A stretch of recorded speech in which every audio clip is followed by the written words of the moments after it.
Hello everyone, good morning. मैं पंकज वैष्णव एक बार फिर से आप सभी का क्रेजी जीके ट्रिक के डेली करंट अफेयर की सीरीज में स्वागत करता हूं। आज के सेशन में हम डिस्कस कर लेते हैं 6 अगस्त के सभी करंट अफेयर को। आज का सेशन बहुत ही इंपॉर्टेंट है, सारे क्वेश्चन बहुत ही इंटरेस्टिंग है, इसलिए सेशन को एंड तक देखिए। और पीडीएफ के लिए क्रेजी जीके ट्रिक एप्लीकेशन को चेकआउट कीजिए, वहां पर आपके लिए इसकी पीडीएफ मिल जाएगी। शुरू करें आज के सेशन को। 6 अगस्त का सबसे पहला इंपॉर्टेंट करंट अफेयर। क्वेश्चन थोड़ा सा बड़ा है लेकिन इंपॉर्टेंट क्वेश्चन है, ध्यान से सुनो। केंद्रीय स्वास्थ्य मंत्रालय के द्वारा अंग एवं उत्तक प्रत्यारोपण क्षेत्र में बेस्ट राज्य का पुरस्कार तेलंगाना को दिया गया। भारत में अंगदान एवं प्रत्यारोपण मानव अंग और उत्तक प्रत्यारोपण अधिनियम किस वर्ष लागू किया गया? तो देखिए क्वेश्चन क्या है या फिर उपलब्धि क्या है ये समझिए। यहां पर बात की जा रही है टिश्यू या फिर ऑर्गन ट्रांसप्लांटेशन की। ओके, तो इस आधार पर भारत का ऐसा राज्य जो कि टॉप पर रहा 2024 के अंग प्रत्यर्पण के आधार पर, ये रहा है भारत का तेलंगाना राज्य। अब भारत में जो ऑर्गन ट्रांसप्लांट किए जाते हैं, आपको पता होना चाहिए कि इंडिया में जो ऑर्गन ट्रांसप्लांट किए जाते हैं ना, उसके लिए एक पर्टिकुलर एक्ट है। अगर किसी भी व्यक्ति के ऑर्गन फेल हो जाते हैं और ऐसी कंडीशन में कोई भी जीवित व्यक्ति अपने ऑर्गन देने पर सहमति जताता है, या फिर किसी मृत व्यक्ति के ऑर्गन अगर काम कर रहे हैं और अगर वो दान करना चाहते हैं, तो ऐसे केस में किसी को भी ऑर्गन ट्रांसप्लांट किए जा सकते हैं। इस तरीके से ये जो काम है ना, एक एक्ट के माध्यम से किया जाता है। इस एक्ट का नाम अगर हम देखें तो human organ and tissue transplantation act है, जो कि इंडिया में 1994 में लागू किया गया था। इसके आधार पर 2024 में भारत में सबसे ज्यादा ऑर्गन ट्रांसप्लांटेशन के मामले में पहले स्थान पर रहा है तेलंगाना। तो इसे बेस्ट स्टेट का इस क्षेत्र में पुरस्कार दिया गया। केंद्रीय स्वास्थ्य और केंद्रीय स्वास्थ्य मंत्रालय, जो हमारी हेल्थ मिनिस्ट्री है, इसके द्वारा अवार्ड दिया गया है तेलंगाना राज्य को। रिसेंटली नई दिल्ली में 15वां इंडियन ऑर्गन डोनेशन डे समारोह का आयोजन किया गया था। यहां पर union ministry of health and family welfare ने तेलंगाना स्टेट को इस अवार्ड से सम्मानित किया है। बेस्ट स्टेट का दर्जा दिया है या अवार्ड दिया है ऑर्गन एंड टिश्यू ट्रांसप्लांटेशन के सेक्टर में।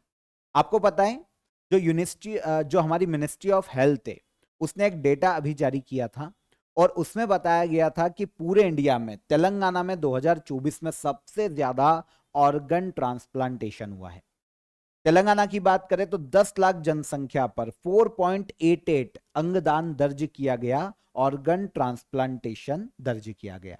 वहीं पर अगर हम इंडिया का एवरेज देखें, पूरे इंडिया में 10 लाख लोगों पर केवल 0.8 ऑर्गन ट्रांसप्लांटेशन होता है। ये इंडिया का औसत है। हम तेलंगाना को कंपेयर करें तो इंडिया की एवरेज से कहीं ज्यादा एवरेज देखने को मिलता है तेलंगाना। और ये जो ऑर्गन ट्रांसप्लांट किए जाते हैं, टिश्यू जो ट्रांसप्लांट किए जाते हैं, उसके लिए जो एक्ट है वो पार्लियामेंट में पारित किया गया था। Organ donation and transplantation human organ and tissue transplantation act है 1994 का। ओके, आगे चलकर इसमें कुछ चेंजेस भी किए गए हैं 2011 में संशोधन किया गया था। तो आंसर ले लिया है हमने कि किस एक्ट किस वर्ष लाया गया था, यह हमारा क्वेश्चन था। तो 1994 में इस एक्ट को लाया गया था। ठीक है, देखिए अगर हम वर्ल्ड से कंपेयर करते हैं ना इंडिया को, तो इंडिया ने 2024 में 18,900 ऑर्गन ट्रांसप्लांट किए हैं। पूरे वर्ल्ड में ऑर्गन ट्रांसप्लांट के मामले में हम तीसरे स्थान पर आते हैं। पहले पर कौन? सबसे पहले पर आता है यूएसए और सेकंड पर आता है चाइना, थर्ड पर आता है इंडिया। वहीं पर अगर हम ऐसे डोनर की बात करें जो कि लिविंग डोनर है, मतलब जीवित हैं और उन्होंने अपना ऑर्गन डोनेट किया है, तो इस मामले में ऐसे ट्रांसप्लांटेशन के मामले में हम पूरे वर्ल्ड में पहले स्थान पर है। का डिफरेंस क्या है? देखिए यूएसए पहले स्थान पर या चाइना जो दूसरे स्थान पर है, वहां पर मृत व्यक्तियों के जो ऑर्गन है ना, उनको लेकर जीवित व्यक्ति में लगाया गया है। लेकिन इंडिया में सबसे ज्यादा ऐसा हुआ है कि जो जीवित व्यक्ति हैं उनके ऑर्गन को ही किसी अन्य व्यक्ति के बॉडी में लगाया गया। फॉर एग्जाम्पल किसी का किडनी फेलियर हो जाता है, लीवर में कोई प्रॉब्लम है, तो जो उनके परिचित हैं, जो अंगदान करना चाहते हैं, जो उस पर सहमत है, तो उनके ऑर्गन को लेकर ट्रांसप्लांट किया जा सकता है। ये इलीगल एक्टिविटी नहीं है, ध्यान रखना। ये इस 1994 के एक्ट के अंतर्गत आती है कि अगर अगर फैमिली का कोई मेंबर अंग देना चाहता है इसी केस में अपने परिजन को बचाने के लिए, तो वो दे सकता है। लेकिन यहां पर याद रखिएगा, इलीगल जो ऑर्गन खरीदे बेचे जाते हैं उनको पूरी तरीके से यहां पर बाउंडेशन लगाई गई है, पूरी तरीके से प्रतिबंध लगाया गया है। तो ये केस कौन सा है, मैंने आपको समझा दिया कि किस केस में कोई ऑर्गन दे सकता है। आगे, जापान के हिरोशिमा शहर पर परमाणु हमले की याद में 6 अगस्त को हिरोशिमा डे मनाया जाता है। हिरोशिमा पर गिराए गए परमाणु बम का नाम क्या है? तो आज 6 अगस्त को जो हिरोशिमा पर न्यूक्लियर अटैक किया था यूएसए ने, उसके 80 साल पूरे हो रहे हैं। आज 80 साल पूरे हुए हैं।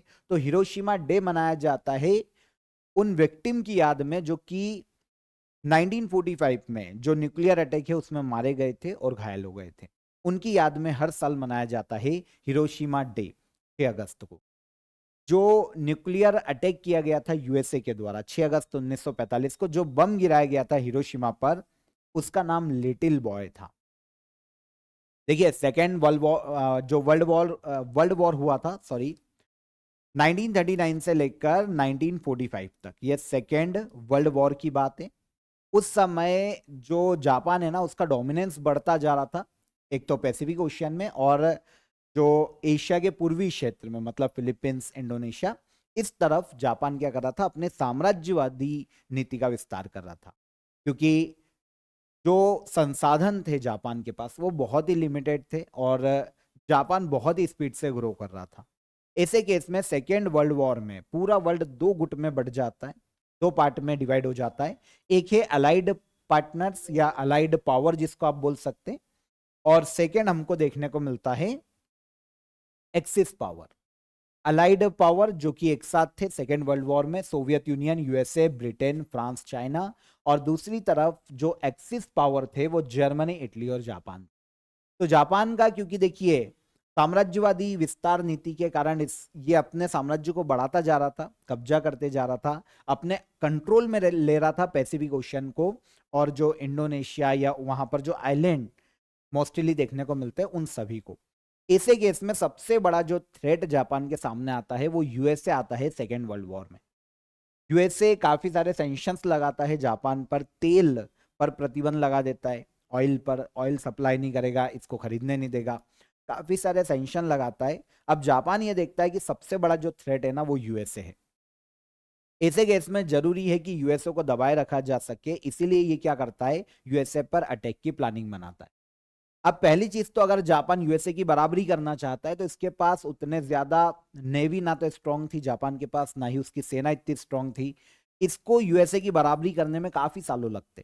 तो इसने क्या किया, एक हवाई आइलैंड है यूएसए का जो कि पैसिफिक ओशियन में यहां पर हमको देखने को मिलता है, इस पर एक नेवल और सैन्य बेस था यूएसए का जिसका नाम था पर्ल हार्बर। तो ये क्या करता है जापान की पर्ल हार्बर पर अटैक कर देता है 1941 में, सेकेंड वर्ल्ड वॉर के समय पूरा पर्ल हार्बर यहां पर डिस्ट्रॉय हो जाता है। माना जाता है कि इंडिया की नेवी में अभी जितने युद्धपोत या शिप पनडुब्बी आपको देखने को मिल रही है उतनी उस वक्त यूएसए के पास थी, केवल इस एक मिलिट्री बेस पर। तो ये पूरा मिलिट्री बेस जिसको पर्ल हार्बर कहा जाता है ये जापान खत्म कर देता है। उसके बाद यूएसए का होता है यहां पर दिमाग खराब। पर्ल हार्बर की घटना के बाद यूएसए अपनी जो गवर्नमेंट है वो अनाउंस करती है कि भाई हम न्यूक्लियर वेपन्स बनाएंगे। उसमें ये जे रॉबर्ट ओपेनहाइमर को इसका नेतृत्व करता, डिसाइड करती है, और इनके नेतृत्व में यूएसए आगे चलकर न्यूक्लियर टेस्ट करता है। मैनहट्टन प्रोजेक्ट के तहत बनाता है यूएसए न्यूक्लियर। 1942 में काम शुरू करता है और फाइनली ये न्यूक्लियर जब बना लेता है तो 6 अगस्त 1945 को ये अटैक करता है जापान। 6 अगस्त 1945 को हिरोशिमा पर एक न्यूक्लियर अटैक होता है। हिरोशिमा पर जो न्यूक्लियर अटैक होता है, जो बम गिराया जाता है उसका नाम है लिटिल बॉय। और 3 दिन बाद 9 अगस्त 1945 को नागासाकी पर अटैक होता है और यहां पर जो न्यूक्लियर बम गिराया जाता है उसका नाम है फैटमैन। हिरोशिमा पर जो अटैक किया जाता है ना, उसमें B-29 बॉम्बर एयरक्राफ्ट एनोला गे का उपयोग किया जाता है यूएसए के द्वारा, ठीक है। और हिरोशिमा माना जाता है कि दोनों न्यूक्लियर अटैक में हिरोशिमा में ऑलमोस्ट 70,000 से ज्यादा लोग मारे गए और नागासाकी में 35,000 से ज्यादा लोग उस वक्त मारे गए। और उसके बाद जो रेडिएशन फैला उसके बाद तो फिर गिनती उनकी तो काउंटिंग ही नहीं। ओके, तो ये आपको समझ में आ गया होगा। हिरोशिमा डे भी आपको समझ में आ गया, हर साल 6 अगस्त को मनाया जाता है। चर्चा में रहा महानदी जल विवाद किन दो राज्यों के मध्य में। महानदी वाटर डिस्प्यूट अभी सुर्खियों में है, जो कि हमको ओडिशा और छत्तीसगढ़ के मध्य में देखने को मिलता है। अभी ये सुर्खियों में इसलिए है क्योंकि ओडिशा और छत्तीसगढ़ ने अनाउंस किया है कि वो आपस में आपसी सहमति के आधार पर इस डिस्प्यूट को खत्म करेंगे। इनके मध्य में इस बात को लेकर डील हुई है कि भाई हम आपसी सहमति से इस पूरे विवाद को खत्म करेंगे। अगर हम महानदी की बात करें तो इसका उद्गम जो ओरिजिन है वो छत्तीसगढ़ राज्य से होता है। छत्तीसगढ़ से निकलकर यह नदी जाती है ओडिशा में और ओडिशा के बाद ये जाकर बंगाल की खाड़ी में पारादीप का जो तटीय क्षेत्र है ओडिशा में, वहां पर जाकर अलग अलग धाराओं में बंटकर गिर जाती है। अब ओडिशा ने इस पर छत्तीसगढ़ पर आरोप लगाया था कि छत्तीसगढ़ महानदी पर काफी सारे डैम बना रहा है, काफी सारे बैराज बना रहा है, जिसके कारण ओडिशा में पानी की कमी आ रही। तो ये डिस्प्यूट काफी समय से हमको देखने को मिलता है। देखिए टोटल लेंथ अगर हम महानदी रिवर की देखते हैं तो ये 858 किलोमीटर है ऑलमोस्ट, ठीक है। इसमें छत्तीसगढ़ में ये 53% बहती है और ओडिशा में 47% तक इसका हिस्सा देखने को मिलता है।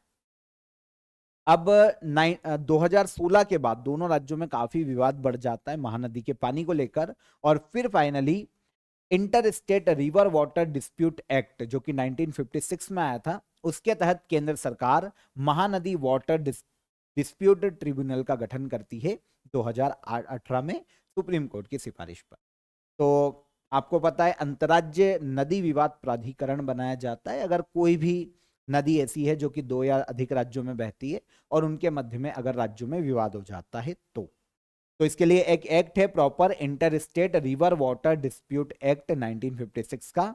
इसके तहत ही महानदी वाटर डिस्प्यूट ट्रिब्यूनल बनाया गया था 2018 में। कॉन्स्टिट्यूशन क्या कहता है? आर्टिकल 262 यह कहता है कि पार्लियामेंट को इंटर स्टेट वाटर डिस्प्यूट पर निर्णय लेने का या डिसीजन लेने का राइट है। इसके अलावा जो एक्ट है 1956 का, यह कहता है कि सेंट्रल गवर्नमेंट जल विवाद प्राधिकरण का गठन कर सकती है नदी के पानी को लेकर अगर 2 या अधिक राज्यों में डिस्प्यूट होता है तो इसीलिए 2018 में इस ट्रिब्यूनल का निर्माण किया गया 1956 के एक्ट के माध्यम। ओके, तो महानदी का अगर हम ओरिजिन देखते हैं तो ये नागरी सिहावा हिल से जो कि छत्तीसगढ़ के धमतरी डिस्ट्रिक्ट में देखने को मिलती है, यहां से उद्गम होता है। ऑलमोस्ट 858 किलोमीटर लंबी ये नदी ओडिशा से होते हुए छत्तीसगढ़ से होते हुए ओडिशा जाती है और ओडिशा के बाद पारादीप के पास बंगाल की खाड़ी में गिरती है। इसका basin area almost 1.32 lakh square kilometre का देखने को मिलता है। तो महानदी जल विवाद किन दो राज्यों के मध्य, जिस पर अभी काफी चर्चा में रहा था, यह देखने को मिलता है ओडिशा और छत्तीसगढ़ राज्य में। ओके, आगे बढ़ने से पहले आपको बता देता हूं ऑफर ऑफ द डे आप सभी के लिए करंट अफेयर की शंखनाद ई बुक अवेलेबल है। अगस्त 2025 के अपडेटेड वर्जन आपको यहां पर मिल जाएगा। पूरे 1 साल का करंट अफेयर आपका यहां पर कवर हो जाएगा। डिटेल करंट अफेयर मिलेगा, 1000 प्लस एमसीक्यूज आपको मिल जाएंगे रिवीजन के लिए और 500 वन लाइनर भी आपको इस शंखनाद ई बुक में देखने को मिल जाएंगे। हिंदी और इंग्लिश दोनों में ही आप इसे ज्वाइन कर सकते हैं। डिस्क्रिप्शन में मैंने आपको इसका लिंक दे दिया है, वहां से आप इसे अवेल कीजिए। इसके अलावा अगर आप हार्ड कॉपी चाहते हैं, अगर आपको बुक चाहिए तो आप बुक स्कैप या अमेजन पर जाकर ऑर्डर कर सकते हैं। डिस्क्रिप्शन में मैंने आपको लिंक दे दिया, वहां से क्लिक करके आप डायरेक्ट ऑर्डर भी कर सकते हैं। इसके अलावा क्रेजी जीके ट्रिक एप्लीकेशन पर आप जाइए, आपको ऑर्डर बुक का एक फोल्डर मिलेगा, वहां से भी आप इस बुक को ऑर्डर कर सकते हैं। ऑलमोस्ट 165 रुपीज में ये आपके घर तक डिलीवर हो जाएगी। ओके, हिंदी और इंग्लिश दोनों ही लैंग्वेजेस में ये आपको हार्ड कॉपी अगस्त 2025 तक अपडेटेड मिल जाएगी। तो डिस्क्रिप्शन में लिंक है, वहीं से आप ज्वाइन कर लीजिए। अगर आप ज्वाइन करना चाहते हैं, कोई भी हड़ल आता है तो हेल्पलाइन नंबर पर आप कॉल कर लीजिए, आपकी कोई भी क्वेरी हो तो। चलिए, इसरो द्वारा सोकर वैली में होप एनालॉग मिशन लॉन्च किया गया। सोकर वैली किस राज्य में स्थित है? तो सोकर वैली की बात करें, ये हमको देखने को मिलती है भारत के लद्दाख राज्य में, यूनियन टेरिटरी में। अभी रिसेंटली क्या हुआ है कि इसरो ने यहां पर अपना एक मिशन लॉन्च किया, इसका नाम है होप एनालॉग मिशन। देखिए, यहां पर होप एनालॉग मिशन की बात करें पहले, तो Himalayan outer planetary and planetary exploration के नाम से इसे जाना जाता है। इसका फुल फॉर्म है, शॉर्ट में से कहा जाता है होप एनालॉग मिशन। उद्देश्य क्या है? देखिए, लद्दाख में जो ये हाई एल्टीट्यूड का एरिया है, जो ऊंचाई वाला हिस्सा है यहां पर लद्दाख में, जहां पर इस मिशन को लॉन्च किया गया, सोकर वैली का एरिया है। ठीक है, अगर हम सोकर वैली की बात करें तो यहां पर हमें जो पृथ्वी के अलावा जो ग्रह हैं वैसी कंडीशन देखने को मिलती है। तो जो हमारे एस्ट्रोनॉट है, जिनको हम फ्यूचर में अंतरिक्ष में भेजने वाले हैं, उनके ट्रेनिंग के लिए कि उनको अंतरिक्ष में जाने के बाद किन किन चीजों को फेस करना पड़ सकता है, इस चीज की ट्रेनिंग के लिए इनको यहां पर ट्रेन किया जाएगा। एक अच्छी परिस्थिति यहां पर इनको मिलेगी, अनुकूल परिस्थिति मिलेगी, जहां पर एस्ट्रोनॉट को ट्रेन किया जा सकेगा। सॉरी, क्योंकि गगनयान मिशन के लिए आपको पता है हम हमारे एस्ट्रोनॉट को भेजने वाले हैं अंतरिक्ष में।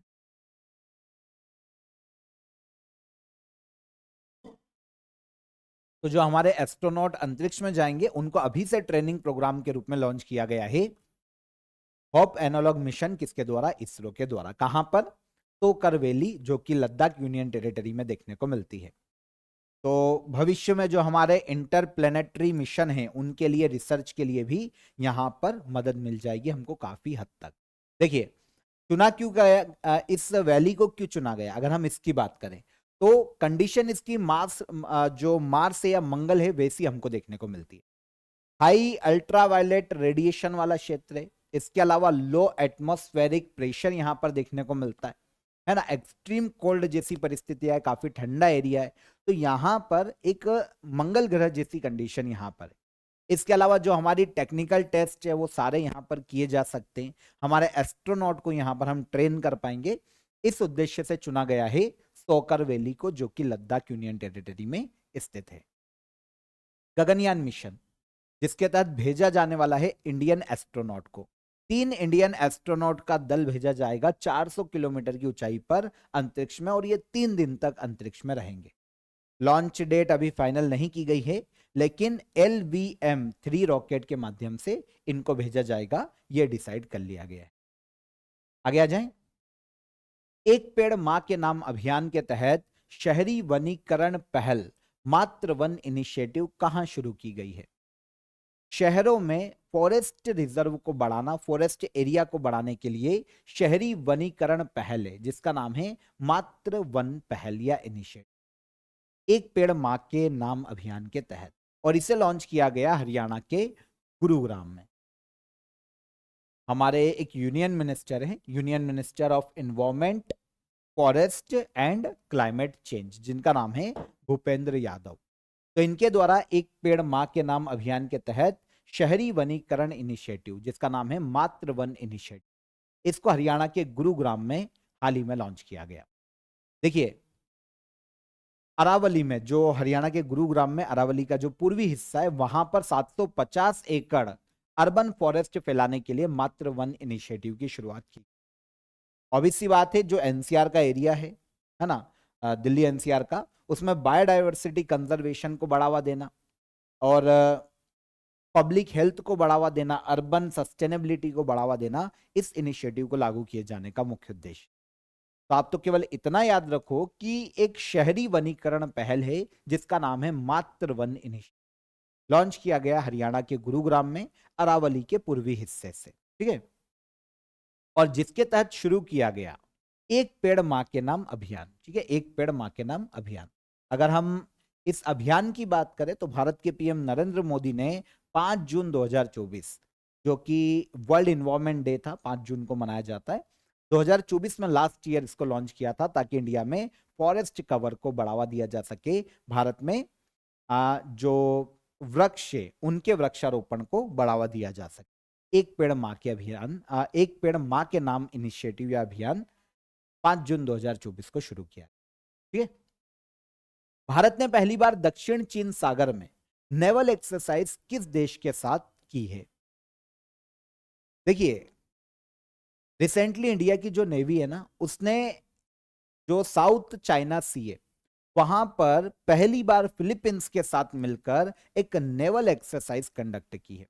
इस नेवल एक्सरसाइज को वैसे नाम नहीं दिया गया, लेकिन इंपॉर्टेंट इसलिए है क्योंकि फिलीपींस के साथ पहली बार दक्षिण चीन सागर में यह नेवल एक्सरसाइज हुई है। आपको पता है दक्षिण चीन सागर में चाइना अपना दावा करता है हमेशा से। अब फिलीपींस और इंडिया दोनों के साथ ही बॉर्डर डिस्प्यूट है चाइना का। तो चाइना की जो बढ़ती हुई शक्ति है कहां पर? साउथ चाइना सी में। एक तो उसको कंट्रोल करना, उसकी शक्ति को दबाना, इसके अलावा उसको ये मैसेज देना कि भाई अगर आप हावी हो गए तो हम भी हमारी नेवी का यूज कर सकते हैं या फिर हमारी आर्मी का यूज कर सकते हैं आपके खिलाफ। और जो साउथ चाइना सी है वो एक ओपन एरिया है ना, इंटरनेशनल मरीन एरिया है, तो उसका यूज कोई भी कर सकता है। इस बात को दर्शाने के लिए इंडिया और फिलीपींस ने क्या किया कि साउथ चाइना सी में पहली बार एक जॉइंट नेवल एक्सरसाइज को कंडक्ट किया। 2 दिन तक ये आयोजित की गई दक्षिण चीन सागर में। चाइना ने इसका काफी विरोध भी किया, काफी निगरानी भी रखी थी उसने, खैर। पर फिलीपींस और इंडिया के मध्य में ये पहली बार आयोजित की गई, दोनों देशों की नेवी के मध्य में आपसी सहयोग स्थापित करने के लिए। पहली बार ही दक्षिण चीन सागर में इंडिया और फिलीपींस की नेवी के मध्य में नेवल एक्सरसाइज का आयोजन किया गया। ठीक है, तो फिलीपींस के साथ हमने इसका आयोजन किया। इसके अलावा आपको पता है लास्ट ईयर मैंने आपको एक और एक्सरसाइज बताई थी जिसका नाम था सिम्बेक्स। लास्ट मंथ जुलाई में एक सिम्बेक्स नेवल एक्सरसाइज भी हुई थी। जुलाई के अंत में इसका 32वां एडिशन आयोजित किया गया था। सिम्बेक्स नेवल एक्सरसाइज इंडिया और सिंगापुर के मध्य में आयोजित की जाती है, नेवल एक्सरसाइज, और इसका आयोजन लास्ट मंथ सिंगापुर में किया गया, इंडिया और सिंगापुर के मध्य में। इसके अलावा भी काफी सारी एक्सरसाइज है जो समय समय पर आयोजित की जाती है। जैसे इंडिया और ओमान के मध्य में नसीम अल बहर का आयोजन किया जाता है। इंडिया और ओमान के मध्य में ही ईस्टर्न ब्रिज आयोजित की जाती है। इंडिया और रशिया के मध्य में एक्सरसाइज इंदिरा का आयोजन किया जाता है। इंडिया और यूके के मध्य में अजय वॉरियर, कोकण और इंद्रधनुष एक्सरसाइज का आयोजन किया जाता है। इसके अलावा इंडिया और ओमान के मध्य में ईस्टर्न ब्रिज में आपको बता ही चुका। ठीक है। माउंट लेवोटोबी लॉकी लॉकी ज्वालामुखी में हाल ही में विस्फोट हुआ, यह ज्वालामुखी कहां पर स्थित? अगर आपको याद हो तो ऑलमोस्ट 3-4 महीने पहले भी हमने इस वॉल्केनो की बात की। Mount Lewotobi Laki Laki volcano यह हमको देखने को मिलता है इंडोनेशिया में। रिसेंटली जो जापान के या फिर रशिया के कमचटका पेनिनसुला यहां पर जो भूकंप आया था ना, उसके कारण रिंग ऑफ फायर का जो पूरा पश्चिमी हिस्सा है वो काफी प्रभावित हुआ है। रिंग ऑफ फायर मैंने आपको बताया कि प्रशांत महासागर के जो पूरा तटीय क्षेत्र, पूरा गोलाकार जो प्रशांत महासागर का क्षेत्र है, जिनके जहां जहां पर प्रशांत महासागर का तट लगता है, जिन जिन देशों में, उनके किनारे भी इसमें आ जाते। तो वहां पर हमें सुनामी भी देखने को मिली और वहां पर जो वॉल्केनोज है वहां पर काफी हमको देखने को मिला है कि बहुत सारे वॉल्केनो फटे हैं। हमने कल भी एक वॉल्केनो की बात की थी जो कि कमचटका पेनिनसुला पर है। तो इस तरीके से अभी इंडोनेशिया के माउंट लेवोटोबी लॉकी लॉकी ज्वालामुखी में भी विस्फोट हुआ। यह इंडोनेशिया के फ्लोर्स आइलैंड पर देखने को मिलता है और एक पहले से ये एक्टिव वॉल्केनो और भूकंप के कारण एक बार फिर से इसमें विस्फोट हुआ है। इसके साथ ही एक और वॉल्केनो देखने को मिलता है जिसका नाम है पेरम्पुआम ज्वालामुखी। पेरम्पुआन ज्वालामुखी और जो माउंट लॉकी लॉकी है, इन दोनों को मिलाकर जुड़वा वॉल्केनो कहा जाता है। लॉकी लॉकी वॉल्केनो को जो उसका नाम पड़ा है ना इंडोनेशियन लैंग्वेज में, उसका मतलब पुरुष होता है। और अगर हम पेरम्पुआन वॉल्केनो की बात करें तो इसका अर्थ होता है महिला। तो ये जुड़वा वॉल्केनो माने जाते हैं और दोनों ही सक्रिय ज्वालामुखी। किस देश में? इंडोनेशिया। ठीक है ना। पैसिफिक रिंग ऑफ फायर का हिस्सा है। इंडोनेशिया में 120 से ज्यादा सक्रिय ज्वालामुखी में से एक ये है। अगर आप रिंग ऑफ फायर देखेंगे तो ये आप पूरा जब एरिया देखेंगे तो ये रिंग ऑफ फायर है। जापान भी इसी में है, ये पेनिसुला कमचटका ये भी इसी में आता है। तो यहाँ पर हमको अधिकतर ज्वालामुखी इंडोनेशिया में भी देखने को मिलते हैं, 120 से ज्यादा सक्रिय ज्वालामुखी। उसी में एक है माउंट लेवोटोबी लॉकी लॉकी, जिसमें हाल ही में उद्गार हुआ। इंडोनेशिया ईस्ट एशिया का देश है, जकार्ता कैपिटल है। दुनिया का सबसे अधिक आबादी वाला शहर दूसरे नंबर पर कौन है? जकार्ता। पहले पर आता है जापान का टोक्यो।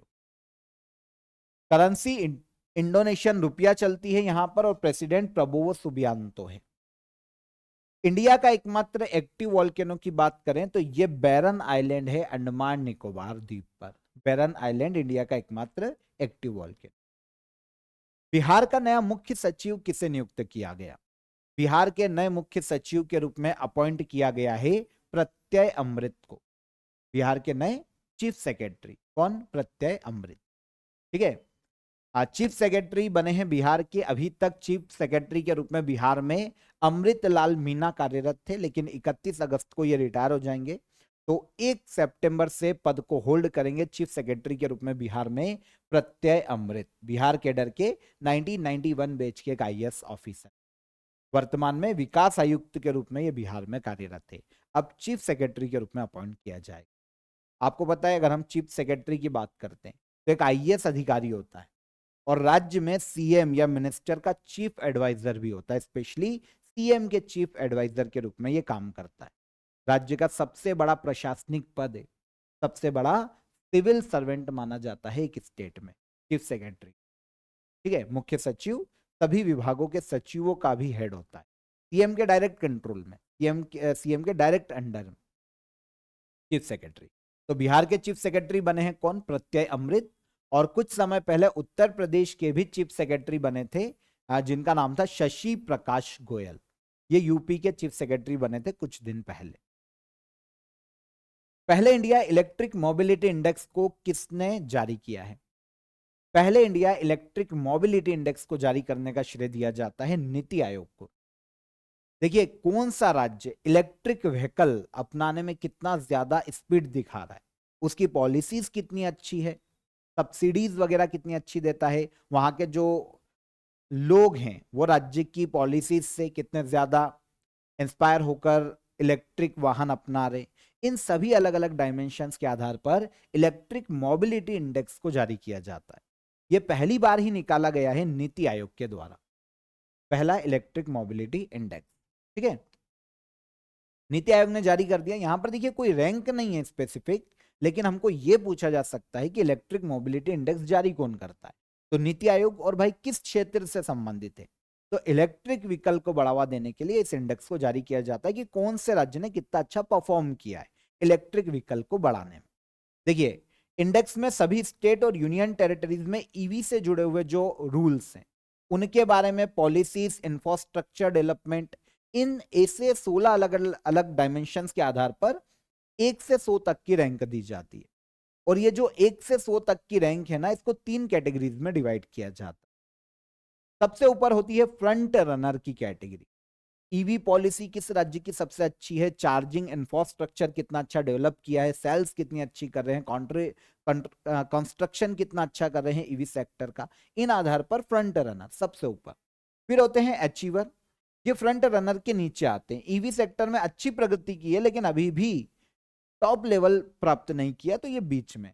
फिर आते हैं जो इंस्पायर करे या जो अर्ली स्टेज में, इसको आप ऐसा देखें, जो कि अर्ली स्टेज में मतलब प्रयासरत है। प्रयासरत मतलब शुरू कर दिया है इन्होंने, लेकिन अभी तक इन्होंने ग्रो की जो इनमें क्षमता है उसको हासिल नहीं किया। तो इस तरीके से ये 3 अलग अलग कैटेगरीज में डिवाइड किया है। अब देखिए, फ्रंट रनर कैटेगरी में इस इंडेक्स में दिल्ली को ऊपर रखा गया है सबसे ऊपर, और महाराष्ट्र और छत्तीसगढ़ को भी फ्रंट रनर की श्रेणी में रखा गया। मैंने आपको पहले ही बोला कोई पर्टिकुलर रैंक नहीं है, तो यहां से क्वेश्चन बनने की संभावना ऐसे कम है, लेकिन आप याद रखें तो ज्यादा अच्छा है। उसके बाद कर्नाटका, तमिलनाडु और हरियाणा, इनको परफॉर्मर की कैटेगरी में रखा है बीच में, और सबसे नीचे एस्पिरेंट की कैटेगरी में रखा गया है बाकी स्टेट को।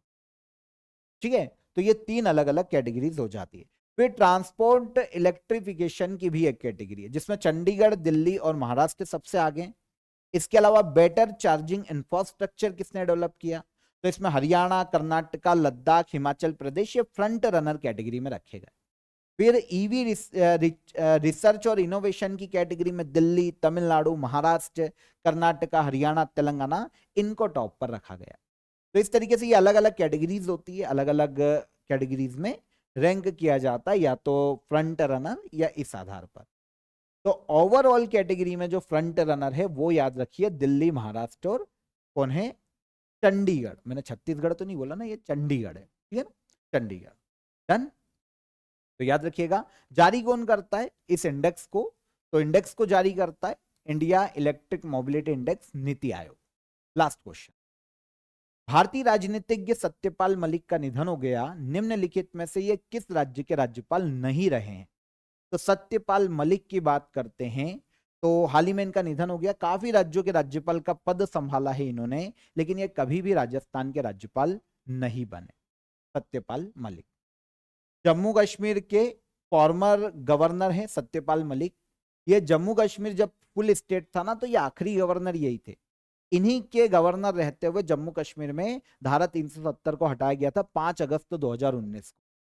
अब यहां पर आप सहयोग देखिए कि 5 अगस्त 2019 को धारा 370 हटी और उसके 6 साल जब पूरे हुए, कल 5 अगस्त 2025 को इनका भी निधन हो गया।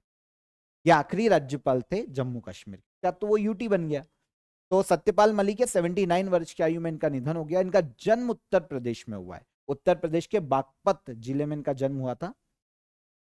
गवर्नर जम्मू कश्मीर के 2018 से अक्टूबर 2019 तक, आखिरी गवर्नर। बिहार के गवर्नर के रूप में इन्होंने 2017 से 2018 में काम किया। गोवा के 18वें गवर्नर के रूप में इन्होंने काम किया है। मेघालय के गवर्नर रहे हैं अक्टूबर 2022 तक। इस तरीके से काफी राज्यों के गवर्नर का इन्होंने पद संभाला, ठीक है। 1980 से लेकर 1986 और 1986 से लेकर 1989 राज्यसभा में उत्तर प्रदेश का प्रतिनिधित्व किया है इन्होंने राज्यसभा में। तो ये है सत्यपाल मलिक, हाल ही में इनका निधन हो गया। जितने भी राज्यों के गवर्नर रहे हैं मैंने आपको बता दिया है, ठीक है। जम्मू कश्मीर, बिहार, गोवा, मेघालय। तो वहां पर हमारा ऑप्शन में राजस्थान था, उसके गवर्नर ये कभी नहीं रहे। किस राज्य से आते हैं? तो उत्तर प्रदेश राज्य से आते हैं। यहां पर हमारे 6 अगस्त के सभी करंट अफेयर हो जाते हैं। अब हम चलते हैं लास्ट डे के करंट अफेयर को रिवाइज कर लेते हैं।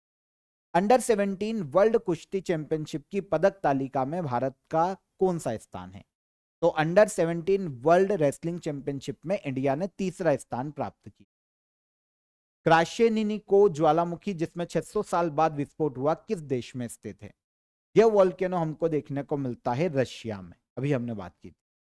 प्रथम बिम्स्टेक पारंपरिक संगीत महोत्सव जिसका शीर्षक सप्त सुर 7 राष्ट्र एक राग है, आयोजन कहां किया गया? इसका आयोजन किया गया नई दिल्ली में। भारत ने अपने एयरबस C295 MW सैन्य परिवहन विमान किस देश से खरीदे हैं? तो इंडिया ने खरीदे हैं स्पेन से। भारत का पहला make in India green hydrogen plant कहां शुरू किया गया? तो इसे शुरू किया गया है make in India green hydrogen plant को गुजरात के कांडला पोर्ट पर। हाल ही में चर्चित अष्टमुडी वेटलैंड लेक किस राज्य में स्थित है? तो यह स्थित है केरला में। अपना घर पहल किस मंत्रालय के द्वारा शुरू की गई? तो इसे शुरू किया गया ministry of petroleum and natural gas के द्वारा। तेंदुलकर एंडरसन ट्रॉफी के पहले संस्करण में सबसे अधिक रन किस खिलाड़ी ने बनाए हैं? तो ये बनाए हैं शुभमन गिल ने। 43 लोकमान्य तिलक नेशनल अवार्ड किसे प्रदान किया गया? तो ये अवार्ड प्रदान किया गया है किसे? नितिन गडकरी को। फिर शिबू सोरेन जिनका हाल ही में निधन हुआ, किस राज्य के मुख्यमंत्री रह चुके हैं? तो ये झारखंड के पूर्व मुख्यमंत्री रह चुके हैं। तो ये सारे करंट अफेयर कल के सेशन के हमारे रिवाइज हो गए। अब हम चलते हैं आज के क्वेश्चन ऑफ द डे पर, आंसर पर। नाभिकीय रिएक्टर में मंदक के रूप में किसका यूज किया जाता है? तो हेवी वाटर, जिसे D2O कहा जाता है, इसका यूज किया जाता है। भारत के CAG की नियुक्ति भारत के राष्ट्रपति करते हैं आर्टिकल 148 के तहत। मानव शरीर में ऐसी ग्रंथि जिसे मास्टर ग्लैंड कहा जाता है, यह पीयूष ग्लैंड है। बिल्कुल सही आंसर आए सभी के। यहां पर सैनी केशव कुमार, इनके कमेंट को हमने लिया है, और एक सुनील सिंह, बिल्कुल सही आंसर है आप सभी के। अब आज के क्वेश्चन ऑफ द डे देख लीजिए। श्वसन की प्रक्रिया में ऊर्जा किस रूप में जारी होती है? पहला क्वेश्चन। भारत में सबसे पुराना हाईकोर्ट कहाँ पर है या कौन सा है, तो सॉरी कौन सा है? किस उपकरण का उपयोग भूकंप की तीव्रता मापने के लिए किया जाता है? तीनों क्वेश्चन के आंसर कीजिए कमेंट में। सेशन कैसा लगा ये भी बताइएगा। सेशन पसंद आया हो तो वीडियो को लाइक और शेयर कर दीजिए। चैनल पर पहली बार आए हैं तो चैनल को सब्सक्राइब कर लीजिए। कल फिर मुलाकात करेंगे नेक्स्ट डे के करंट अफेयर में। तब तक अपना ख्याल रखिएगा। जय हिंद, जय भारत।